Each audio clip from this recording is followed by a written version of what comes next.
कंस का जब वध किया भगवान ने, तो कंस की दो पत्नियां थीं, एक का नाम था अस्ति, दूसरी का नाम था प्राप्ति। ये जरासंध की बेटियां हैं। मगध देश का राजा जरासंध अपनी दोनों बेटियां कंस के साथ में विवाही। जब बेटियों ने जाकर अपने पिता से शिकायत की कि हमारे सुहाग को कृष्ण ने उजाड़ दिया, जरासंध को क्रोध आया और जरासंध ने मथुरा के ऊपर चढ़ाई करी। भगवान ने पूरी सेना को मार दिया और राजा जरासंध को छोड़ दिया जानबूझकर, जिससे और दुष्टों को अपने साथ लेकर आए।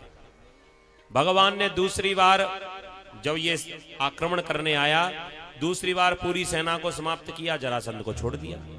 तीसरी बार पूरी सेना को मारा, जरासंध को छोड़ दिया। 17 बार भगवान ने जरासंध को माफ किया, लेकिन दुष्ट ने दुष्टता नहीं छोड़ी। अब की बार इसने अपने सेना में ब्राह्मणों को भर्ती कर लिया, क्योंकि ये जानता है कृष्ण किसी के ऊपर हाथ उठाए लेकिन ब्राह्मणों का सम्मान बहुत करता है।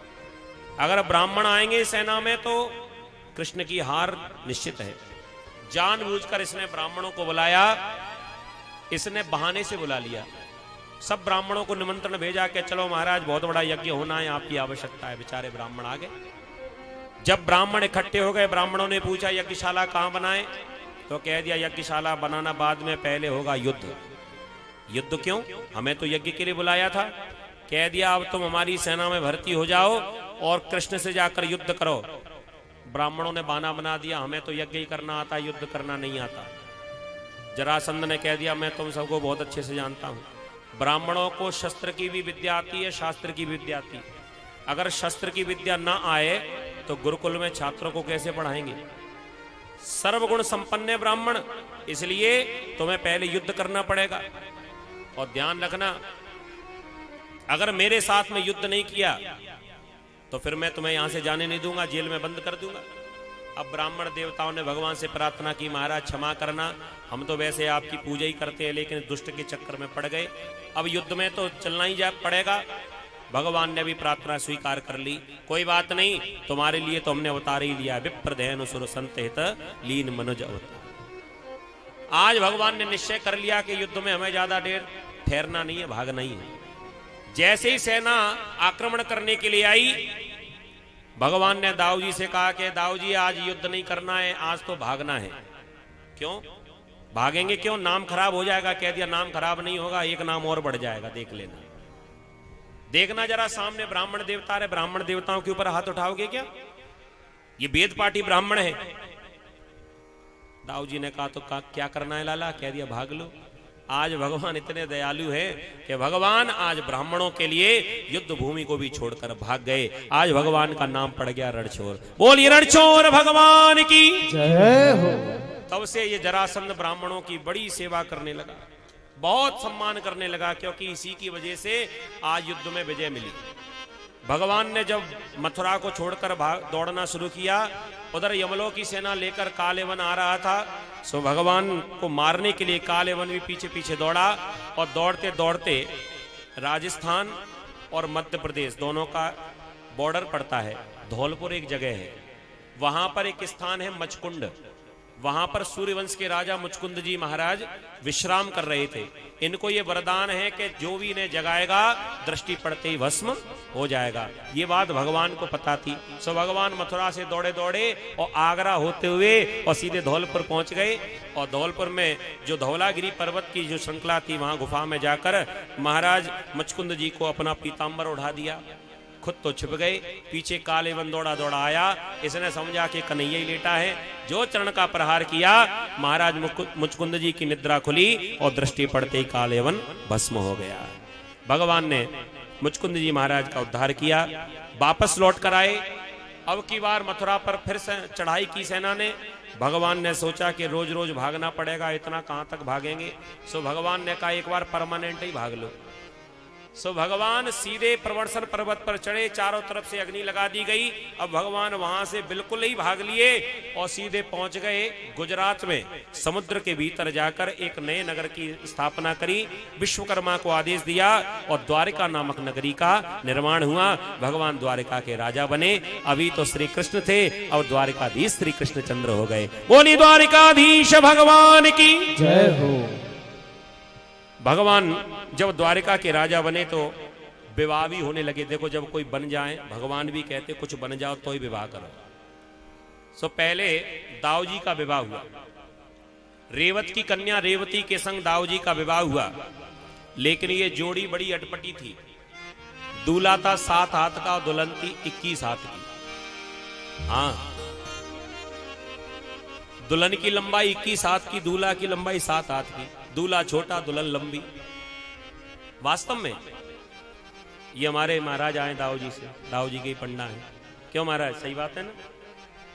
रेवती मैया 21 हाथ की थी। जैसे ही बारात पहुंची, अब तो सब बाराती हंसने लगे दुल्हन को देखकर, और कोई तो दाऊ जी को चिढ़ाने लगे, बड़ी बहू के बड़े भाग, बड़ी बहू के बड़े भाग। इधर कन्हैया ने भी थोड़ी सी चुटकी ली, दादा मैं भाभी ते बच के नहीं हूं, देखो ना भाभी तो बहुत बड़ी है। विवाह होने लगा। अब पहले के समय में व्हाट्सएप तो होता नहीं था जो पूरा बायोडेटा मंगा लेते। अब जहां संबंध तय हो गया वहीं हो जाता था। और देखो बड़े आश्चर्य की बात है, पहले घर में कोई बहू को देखता नहीं था, बिना देखे ही संबंध हो जाते थे और वो संबंध जीवन भर चलता था। और आज के समय में माताजी देखें, पिताजी देखें, चाचा जी देखें, चाची देखें, और खुद लड़का देखे, भाई बहन देखें, सब देख लेते फिर भी संबंध नहीं चलते। और पहले बिना देखे संबंध जीवन भर चलते रहते थे। हम लोग कुछ ज्यादा ही देख लेते हैं इसलिए संबंध ज्यादा नहीं चलते। प्रेम से बोलो राधे राधे। जब विवाह होने लगा तब तक पंडित जी बोले कि दूल्हा दुल्हन की मांग भरे। अब बेचारे दाऊ जी खड़े भी हो गए तो भी मांग तक हाथ ना पहुंचे। हंसी हो गई। पंडित जी ने कहा सीढ़ी लेकर आए क्या।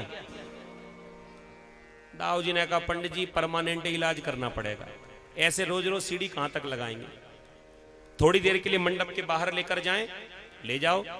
दाऊ जी रेवती मैया को बाहर लेकर गए, अपने दोनों हथियारों का आवाहन किया, एक हाथ में हल, एक हाथ में मूसल, कंधे पर हल को अटकाया और जैसे ही खींचा तो 21 हाथ से 6.5 हाथ की बना ली।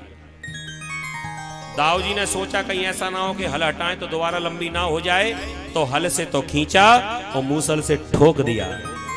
ऐसी बढ़िया सर्जरी करी, ना तो रक्त बहा, ना टांका लगा, ना चीरा लगा, और बढ़िया जो ठोक पिटाई करके बढ़िया जोड़ी बना ली।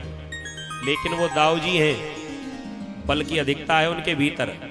ऐसा ना हो कि इस कथा को सुनकर कोई श्रीमान जी सोच रहे हो बढ़िया बताया महाराज ने, हल मूसल ही तो ढूंढना है, गांव से मंगा लेंगे।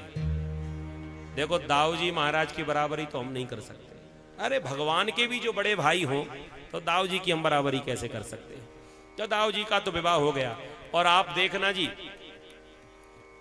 राम जी के बगल में जानकी जी, द्वारिकाधीश के बगल में रुक्मणी जी, और भोले बाबा के बगल में पार्वती जी, कृष्ण के बगल में राधा रानी, लेकिन दाऊ जी के बगल में रेवती मैया ना है महाराज, सामने है ना। दाऊ जी जो है ना ब्रज में, वहां जाकर आप दर्शन करना। कहीं और मंदिर हो दाऊ जी का और उसमें अगर बगल में मूर्ति हो तो कह नहीं सकते, हो सकता है ज्ञान ना हो। लेकिन वास्तव में जो ठिकाने के दाऊ जी हैं, जो असली के, वहां पर राज मंदिर में अकेले दाऊ जी विराजे, वहां पर रेवती मैया पास में नहीं है। उसका भाव ब्रजवासी ये बताते हैं कि मैया रेवती ने बगल में बैठना स्वीकार ही नहीं किया। इसलिए नहीं किया क्योंकि पहली मुलाकात में तो ठुकाई पिटाई कर दी, अब और बगल में बैठो तो दोबारा ना ठोक पीट कर दे। इसलिए दूर बाहर हाथ जोड़े निवेदन माने निवेदक रूप में खड़ी हैं। दाऊ जी का विवाह हो गया।